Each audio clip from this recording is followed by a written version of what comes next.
전반기 원구성이 가까스로 마무리됐고 이번 주부터는 22대 국회 첫 대정부 질문이 진행됩니다.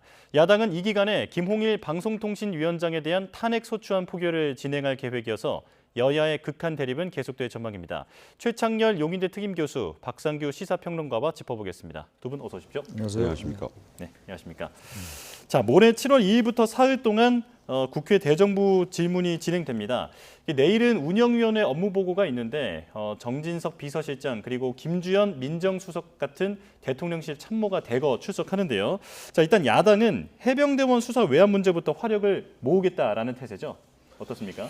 해병대원 수사 이 문제는 뭐 특검 얘기인데 특검 뭐 거의 99.9% 통과시킬 겁니다. 아마 지금 민주당의 여러 지금 이제 그 정권에 대한 그리고 여당에 대한 공세 중에 하나가 가장 핵심 포인트가 바로 이 부분이기 때문에 예. 게다가 최근에 그 법원에서 말이죠. 그 지난해 8월 2일 날 대통령실 그리고 대통령 국방부 관리들 이런 분들과의 통화, 아주 빈번한 통화가 계속 내용이 나왔잖아요. 예. 내용은 나오지 않았습니다만 통화 기록이 나오고 이런 상황이기 때문에 민주당으로서는 지금 탄핵할 명분이 차곡차곡 쌓인다고 봐야 되겠죠.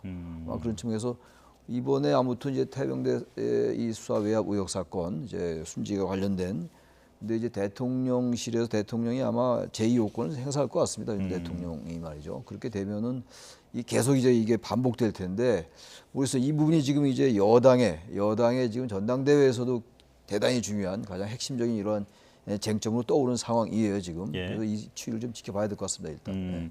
그 이어서 질문을 하나 더 드리면 김건희 여사 그 명품 가방 수수 의혹도 이번에 혹시 다뤄질 것으로 보이십니까?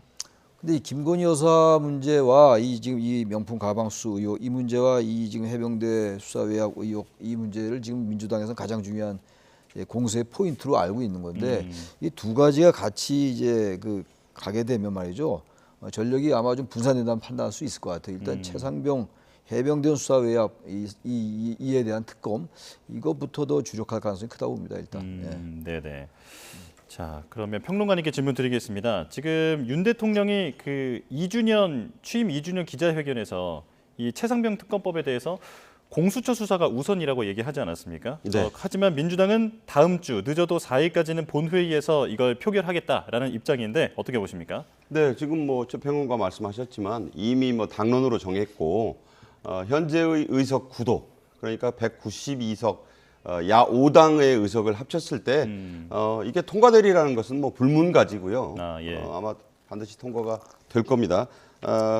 그렇게 될 경우에 이제 이 특검법에 대한 여러 가지 논란이 있을 수는 있지만 일단 뭐 야당에서는 제2요구권을 당연히 행사해달라고 대통령실에 요구를 할 것이고 예. 제2요구권이 행사되면 또 이 문제는 제2요구권, 거부권 정국으로 넘어가는 그런 사안이 되지 않을까 그렇게 볼 수 있죠. 네, 두 분 다 국회에서 통과가 되고 그리고 대통령이 거부권을 행사할 것으로 본다 이렇게 말씀해 주셨는데 그 최근에 한동훈 후보가 제3자 추천 최상병 특검법이라는 카드를 꺼내들지 않았습니까? 네. 요거 실현 가능성은 어떻게 보십니까? 당연히 야당은 거부하겠죠.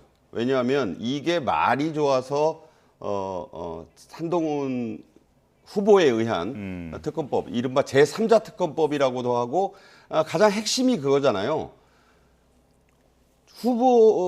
한 후보가 얘기한 것은 특검의 추천권을 제3자에게 넘기자. 네네. 그러니까 우선은 그 수용 여부를 떠나서 대법원장에게 주거나 대한변협에게 주거나 하자는 건데 네. 이 야당이 추진하고 있는 특검법의 핵심은 그 추천권을 야당이 한 명씩 추천하고 대통령은 무조건 받는 거잖아요.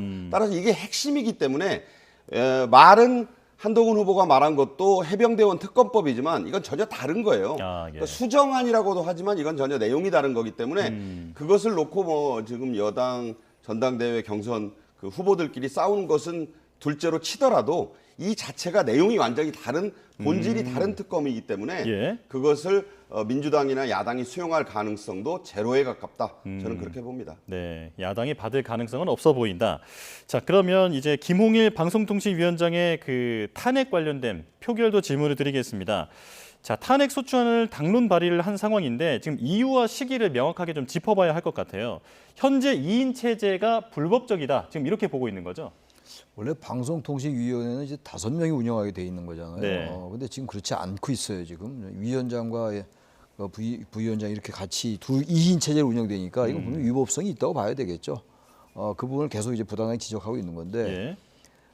이제 명분은 이제 그렇다 치더라도 속내를 보면 말이죠.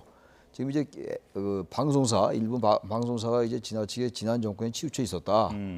그런 이제 이 지적들이 많이 있었어요. 제가 어느 방송사라고 이 자리에서 말하기는 좀 적절치 않은 것 같아서 말씀 안 드리겠습니다만, 이제 그 방송사의 그 박문진 방송문화진흥회에서 이제 그 방송사의 사장의 임명권을 거의 행사하게 돼 있잖아요. 그 교체 관련된 문제, 8월달에 이제 박문진 이사진 교체가 되니까 네. 그 전에 탄핵을 하겠다 이런 얘기인 것 같아요. 지금 이제 민주당의 생각은. 그래서 이건 민주당도 그렇고 여당도 그렇고 우리나라 이 지금 방송과 정치와 이 관계를 보면 말이죠. 항상 어떤 친정권적인 예. 그 여든 야든 말이죠. 이런 것들이 굉장히 강해요. 친정권적인 방송을 확보하려는 이러한 시도들. 이거 뭐 지난 정권도 마찬가지였다고 저는 생각합니다. 지금 야당이 지금 방송 장악 음모라고 얘기합니다만 예. 뭐 지난 정권 때도 그런 일이 있었고 말이죠. 이건 그래서 여야가 자신들이 이제 집권했을 때 말고 야당이 될 때를 생각해서 좀 이걸 아주 좀 항구적으로 방송의 중립을 좀 확고히 할 수 있는 그런 제도적인 장치를 좀 마련해야 되는데 그렇지 않고 당장 눈에 보이는 이런 이제 특정 이제 방송사 언론사의 그 이제 이사진 교체하는 거라든지 사장 교체하는 거 이런 거에만 집중하다 보니까 이게 아주 정파적인 아주 중요한 이슈가 되고 말았어요. 예, 예. 언론은 어느 이제 직군보다도 객관적이고 공정하고 이래야 됨에도 불구하고 그렇지 않은 게 우리의 현실이고 그런 부분이 이 지금 정치에 고스란히 나타나고 있다. 그래서 이게 바로 이제 김홍일 방송통신위원장 탄핵과도 연결되는 거라고 보고 지난번 이동관 전 방송통신위원장도 결국 탄핵 얘기가 나온 다음에 사퇴했었잖아요. 예. 탄핵 이제 들어가기 전에 예. 이번에도 그런 절차를 밟지 않을까 그런 이제 전망을 할 수 있습니다. 네. 평론가님께 질문 드리겠습니다. 네. 여당에서는 당연히 반발을 하고 있는데 특히 그 방통위가 탄핵안이 나오자마자 바로 KBS, EBS 그리고 MBC의 대주주인 그 박문진 이사 선임 계획을 의결했습니다. 이거는 어떤 의도라고 보십니까? 당연히 이제 탄핵을 피해 가자는 거죠. 예. 그러니까 이게 금요일 날 어찌 보면 예고 없이, 그러니까 야당으로서는 약간 뒤통수를 맞았다 싶게 전격적으로 김홍일 위원장이 이걸 통과시키고 퇴근을 했어요. 예. 이 얘기는 뭐냐면 이게 이제 절차를 시작했다는 의미가 있습니다. 8월 12일 날 MBC의 이 박문진 현재 이사들의 임기가 끝나요. 8월 31일 날 KBS의 현 이사 임기가 끝납니다. 그렇게 되면 새로운 이사 선임을 해야 되는데 이것을 현행 법으로 하느냐, 야당이 원하는 그 법 개정을 통한 신법으로 하느냐의 문제의 핵심이 있는 거예요. 네. 근데 이제 김홍일 위원장의 의도는 현행 법으로 하겠다는 거죠. 그렇게 되면 우선 MBC의 8월 12일 그 이사 임기가 끝나기 전에 공모 절차를 시작해야 되거든요. 예. 그 공모 절차는 7월 11일 날 내겠다고 이미 공고를 했습니다. 7월 11일이면 뭐 그다지 얼마 안 남았어요. 그래서 이제 이 소위 현행 법에 의한 MBC 박문진 이사진의 교체를 하겠다라고 선포하고 그 열차가 출발한 겁니다. 예. 그런 의미가 있기 때문에 이 부분은 이른바 그 야권과 현 여권 간에 이른바 이 MBC, 우선은 좁혀서 말하면 MBC의 경영권을 놓고 사실상 전쟁이 시작됐다 이렇게 보면 맞을 것 같아요. 예, 그러니까 이사 선임 과정은 현행법에서 시작하는데 그 의미가 있다라는 말씀을 해주셨는데요. 자, 민주당은 지금 김홍일 방통위원장 탄핵안도 다음 주에 처리하겠다는 입장인데 여당이 막을 수 있는 카드가 있습니까? 야당이겠죠. 야당이 막는 거 아닙니까? 지금 소수 정당인 여당이 이제 막을 수 있는 거겠죠. 탄핵을 막을 수 그렇죠, 있느냐? 예, 예. 죄송합니다. 네. 그렇죠. 막을 카드는 없죠. 탄핵안을 발의해서 의결시키는데 충분한 의석을 갖고 있기 때문에 예, 예. 이미 공언하고 있고 그 절차를 시작했습니다. 따라서 여당으로서는 국회 안에서 이걸 막을 방법은 없어요. 그러면 그냥 탄핵을 당할 것이냐? 그렇지 않죠. 이미 이동관 방송통신위원장의 전례가 있기 때문에 아마 그 직전에 사퇴를 하는 방법으로 대응을 할 것이다. 이렇게 보고 있고 예. 그렇게 될 것 같습니다. 다만 민주당 등 야당에서는 그 상황에 대비한 시나리오까지 지금 준비하고 있다고 알려져 있어요. 제가 보니까 그럴 경우에는 이제 대통령이 새로운 방송통신위원장을 이제 임명해서 국회에 그러니까 인준청문회를 거치고 하는 데까지 약 20일이 소요돼요. 예. 그 기간에 그 모든 걸 맞춰서 보면 8월 12일 MBC 박문진 이사 그 교체 시기 이전에 끝날 수가 있다는 계산이 나옵니다. 그래서 아마 그 이전에 그 새로운 방통위원장 후보를 임명할 것 같은데 그러면 또 민주당은 그 후보의 임명, 그러니까 이분은 누군지는 아직 모르고 하나의 가상 시나리오지만 그렇게 될 경우에도 이 사람의 어떤 절차, 그러니까 임명 절차의 하자, 또 이 사람이 어떤 사람인지 모르지만 여러 가지 시나리오상 청문회 과정에서 철저히 검증해서 낙마시키는 방향으로 대응하겠다. 이런 상황들을 고려할 때 아마 그 7월 중순까지 또 8월 초까지 치열한 여야 간의 기싸움, 실제적으로 그런 그 전쟁 같은 상황이 벌어지지 않을까 생각합니다. 예. 자, 교수님께서도 김홍일 위원장이 그 스스로 이제 사퇴할 거라고 보십니까? 지난번 아까도 말씀드렸다시피 이동관 전 위원장의 경우가 그랬잖아요. 예, 예. 만약에 사퇴를 하지 않고 탄핵안이 이제 발의돼서 탄핵이 통과되면 말이죠. 상황이 굉장히 꼬이죠. 여권의 예. 입장에서 볼 때는 이제 아까 뭐 MBC 얘기를 했으니까 저도 MBC라고 말씀을 드리면 MBC의 이제 박문진 이사진 교체 관련된 문제거든요. 예. 임기가 8월 12일 날 끝나니까 그 부분을 이제 만약에 탄핵을 하고 탄핵이 통과되고 그런 과정이라면 이제 박문진 이사 선임이 이게 무효가 될 수 있으니까 예. 사퇴를 할 가능성이 높을 것 같아요. 김홍일 위원장도 아마 지금 전반적인 이 지금 여야의 방송 구도로 볼 때 지금 김홍일 위원장이 사퇴를 안 할 돈이 없을 것 같습니다. 아마 그렇게 갈 가능성이 높지 않나. 그래서 이제 전격적으로 탄핵 발의한다고 하니까 선임 계획안을 이제 의결하겠다고 밝힌 거예요. 지금 이제 예. 방통위가 말이죠. 그런 상황입니다. 예, 예. 자, 그런데 한편에서는 지금 이런 민주당의 그 탄핵에 대한 의혹 제기가 습관성 탄핵이다. 이제 이런 지적도 나오고 있습니다. 21대 국회에서도 여러 번 있었는데 자, 어떤 역풍에 대한 우려는 없겠습니까? 민주당은 뭐 역풍 이런 건 생각 안 하는 분위기예요. 지금 뭐 단순하게 김홍일 위원장 탄핵 말고도 지난번에 이상민 제 법무장관 탄핵이 있었는데 기각됐죠. 헌재에서 예. 기각이 됐습니다만 지금 이제 입법에 관련된 거 지금 아까 뭐 최상병 특검, 해병대원 특검 얘기도 있었습니다만 특검 얘기가 너무 많이 나오는 것 같아요. 네. 특검이라는 게 필요할 땐 해야 되겠죠. 그리고 지금 이제 특히 이제 해병대원 특검 같은 경우는 공수처, 공직자, 고위공직자 범죄수사처의 수사가 끝나야지 해야 된다. 끝나서 해야 된다라는 게 여권의 입장이고 네. 야권은 그렇지 않은 입장입니다만 아무튼간에 특검이라는 게 전 해병대원 특검 같은 경우는 지금 특검의 어떤 찬성 여론도 높고 그런 정도는 특검에 대해서 명분이 있다고 저는 생각해요. 그런데 다른 특검 지금 너무 특검 얘기가 많이 나오고 있어요. 예. 그럼 이제 유권자 국민들께서 특검을 너무 많이 밀어붙이는 게 아닌가. 의석이 이제 워낙 압도적이니까 야당, 야권 연합이 말이죠. 압도적이니까 특검을 밀어붙이는 건 한데 명분이 과연 있는 건가? 그렇다면 모든 걸 특검을 하다 보면요. 이게 뭐 특검을 이제 그러면 검찰이나 공수처나 이런 수사기관들 경찰도 그렇고 말이죠. 그 존재할 이유가 없는 거거든요. 아주 형식 논리로 볼 때. 좀 그래서 이 특검에 대해서 좀 이제 자제를 좀 할 필요가 있다. 정말로 필요한 건 하더라도 그런 국민 여론을 생각할 필요가 좀 있다고 생각합니다. 제가 한 예, 말씀만 짧게 덧붙이자면 네. 이 탄핵도 그래요. 윤석열 정부 들어서 8건의 탄핵을 민주당이 시도했습니다. 그중에 2건은 본인들이 이제 그 문건을 뭐 잘못했느니 해서 거둬들였고 6건에 대한 탄핵, 뭐 이상민 장관 탄핵이라든가 이런 것들은 불발되거나 무산되거나 한 건은 재판에 계류 중입니다. 그러니까 탄핵의 효율 면에서도 7건 중에 1건 정도가 지금 그 결과를 기다리고 있지. 그래서 이 습관성 탄핵이라는 말이 나오는 거예요. 탄핵이라는 거는 임피치먼트라는 거는 대단히 중요한 겁니다. 그러니까 정치적으로 한 공직자의 그 업무를 완전히 그 정지시키고 그것이 이제 국민적 정당성과 여론의 어떤 그 지지를 받고 법적인 절차가 다 됐을 때 통과되는 거거든요. 그러니까 예. 이 정치의 사법화라는 측면에서 모든 그런 사안들을 정치에서 해결하지 못하고 판사님 앞으로 지금 가져가고 있잖아요.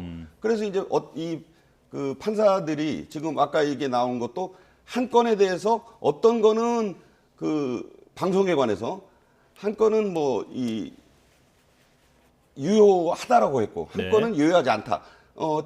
이 YTN도 그런 문제를 같은 판단이 그 다른 재판부에서 다르게 나온 바가 있었거든요. 그러니까 이런 부분이 사실은 탄핵에 대한 문제를 전부 좀 법원으로만 가지고 간다는 부분에서 좀 안타까움도 있다고 저는 생각을 합니다. 예, 두 분 다 정치의 실종에 대해서 좀 안타까움을 말씀해 주시는 것 같은데요. 자, 다음 주제로 넘어가 보겠습니다. 여야 전당대회 분위기를 살펴볼 텐데 일단 국민의힘 현재 4파전으로 치러지고 있습니다.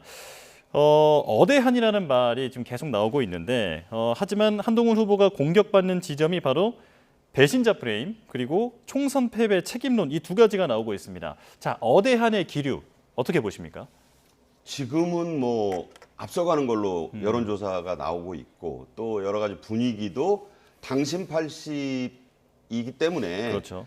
당심에서 특히 좀 더 많이 나오는 것 같아요. 이제 이 여론조사 결과가 인용이 되겠습니다만 예. 적어도 상당히 대세를 지금 장악한 게 아닌가. 일단 초반이긴 합니다. 네. 그리고 또 그 결과는 좀 지켜봐야 되고 또 당원들의 이 순회 경선 토론회라든가 TV 토론도 있을 것이고 이런 통해서 어떻게 이제 또 역전이 이루어질지는 알 수 없지만 어대한 뭐 혹은 뭐 확대한 뭐 이런 예. 말이 나와요. 그런데 사실 저는 뭐 그런 용어에 별로 동의하진 않습니다만은 일단 일강을 저지하기 위해서 원희룡, 나경원, 윤상현 이 세 후보가 추적하는, 추격하는 그런 양상이 펼쳐지는데 어떻게 될지 모르겠어요. 요즘 합종연행 얘기도 나오고 나경원 의원이라든가 원희룡 의원은 서로 뭐 특히 나경원 의원이 일고의 가치도 없다라고 좀 얘기하고 있지만 네. 지금 숫자를 보면 이건 어차피 숫자 싸움이잖아요. 네. 합쳐서 해볼 만한 거지 각각 나와서는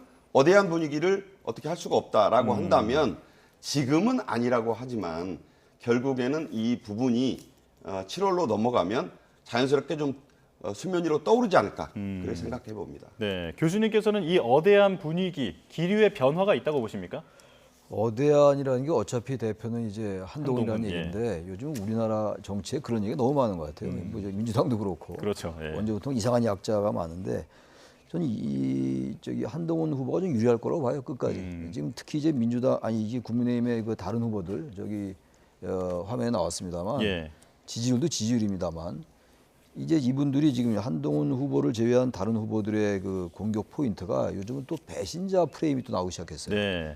이 배신의 정치라는 게 2015년도 기억이 생생합니다. 유승민 원내대표 할 때 박근혜 당시 대표 때 얘기죠. 대통령 때 얘기인데 그때 배신의 정치가 나오고 이제 그게 다시 소환되고 있다고요. 근데 배신의 정치가 나오면은 마치 이 정치를 말이죠. 특정 인에 대한 어떤 호불호 관계, 친소 관계로 보는 게 너무 강해진 것 같아요. 지금 예. 국민의힘의 이 전당대회가. 그 친윤이냐 비윤이냐 반윤이냐 이게 우리 정치에서 최근에 창윤 얘기도 나오더라고요. 뭐 창윤 얘기도 나오고 네. 별 얘기가 다 나오더라고요. 어쨌든 간에 뭐 창윤은 이제 윤석열 정권을 네, 내가 함께 창업의 창업을 공신이다 했다. 뭐 이런 예. 얘기인데 그래서 저는 이걸 이제 대통령에 대한 배신자다 한동훈이가 이런 식으로 몰고 가는 건 오히려 한동훈 후보에게 유리할 것 같아요. 다른 논점을 가지고 한동훈 후보를 공격하면 몰라도 배신자다 의리 뭐 의리란 말은 잘 나오는지는 잘 모르겠는데 의리의 정치 배신의 정치 이렇게 가는 건 맞지 않는 것 같아요. 구도 자체가. 그리고 특히 이제 이 최상병 특검에 대해서도 지금 특검 여론이 높다고 제가 아까 말씀드렸지 않습니까? 네. 대체적인 이제 그 분석과 평가가 말이죠. 근데 여전히 대통령을 지키기 위해서 이 끝까지 이걸 반대를 해야 되는데 왜 수정 제안을 하긴 했지만 왜 특검에 찬성하느냐 이런 논조로 공격하는 거 아닙니까? 그게 바로 이제 배신의 정치와 연결되어 있는 거잖아요. 그러니까 논리의 연결, 논리의 인과관계가 대단히 유치해요.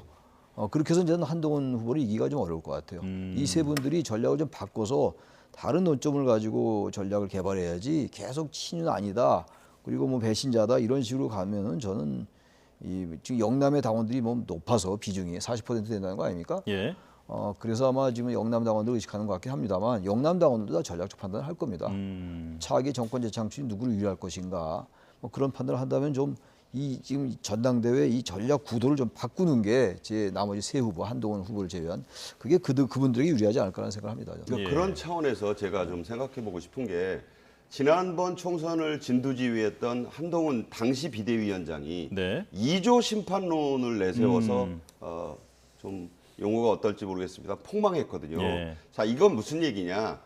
정책과 비전으로 이제 윤석열 정부를 성공시키고 또 하나 비전이라는 건 뭡니까? 3년 뒤에 있을 다음 대선에 대비를 하는 지도 체제를 꾸려야 된다라는 거예요. 물론 뭐 내년에 지방선거가 있지만 이번 지도 체제가 그 지방선거 이기자는 체제는 아니지 않습니까? 굉장히 떨어져 있는 현 정부 대통령에 대한 지지율을 끌어올리면서 동시에 여권을 지지하는 유권자들에게 우리에게도 희망이 있는 지도부가 있다. 그러려면 정책과 비전과 대안이 나와야 돼요. 그걸 가지고 좀 치열하게 장식을 해야 되는데 이게 무슨 무협지입니까? 뭐 배신이니 사심이니 뭐 내가 누구를 지키니 호위무사 이런 논리를 가면 이게 총선의 재판이에요 지금. 제가 그런 점에서 볼 때 치열하게 싸우되 그 고민의 지향점은 국민과 정책과 어떤 비전에 두고 해야지 그나마 3년 뒤에라도 좀 기대를 걸어보는 거지 저렇게 집안 싸움을 하고 저 세 사람이요 윤상현 후보 빼고 서울대학교 법학과 두 사람은 동기 한 사람은 10년 후배입니다. 예. 그 안에서 저렇게 그리고 그 선거 때 보세요. 나경원 후보 한동훈 비대위원장 찾아가가지고 어깨 동무하고 같이 손 얼싸안고 부여잡고 품에 안고 그 그림 찾아보면 몇 시간 분량 나옵니다. 그런 모습은 다 어디 갔나 그런 생각이 듭니다. 알겠습니다. 짧게만 좀 여쭤보고 싶은데요. 그렇다면 다른 후보들 가운데 어떤 그 연합의 가능성 지금 현재 기류 속에서 좀 보이는 게 있습니까?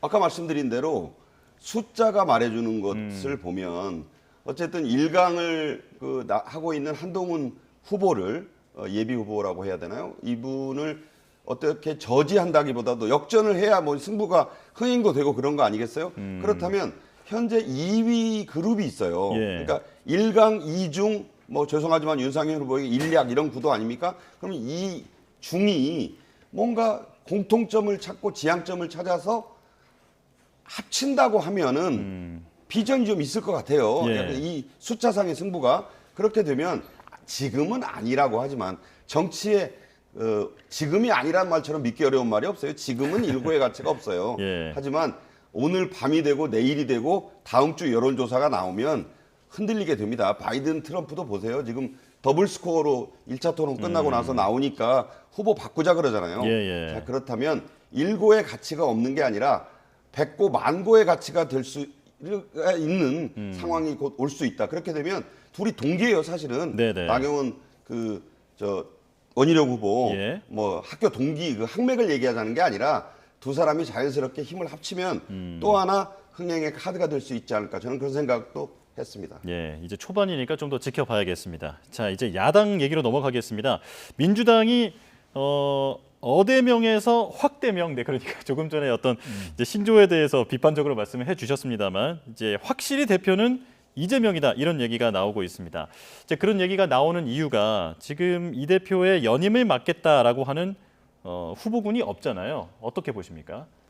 지금 뭐 민주당, 더불어민주당에서 이재명 대표와 대적할 사람은 없어요. 뭐 단정적으로 얘기할 수 있습니다. 네. 지금 누가 뭐 감히 이 대표하고 나서서 만약에 전당대회 나온다면 얼마나 차이가 나느냐 이제 그게 관건이겠죠. 그게 관전 포인트일 수 있기 때문에 지금 그건 별 의미가 없는 얘기 같고 뭐 또 대명이란 말도 있어요. 또 뭐 대표는 이재명이다, 그렇죠. 뭐 확대명이다. 뭐 요새 뭐 다른 것도 뭐 나온 것 같은데 그만큼 지금 민주당을 완전히 장악한 게 이재명 대표예요. 그러니까 저는 과거에 제왕적 총재, 뭐 제왕적 대통령 이런 얘기 많이 있었습니다만 예. 지금 확실한 제왕적 대표다라고 볼 수가 있어요. 뭐 여러 가지 이제 논리적 인과관계가 있죠.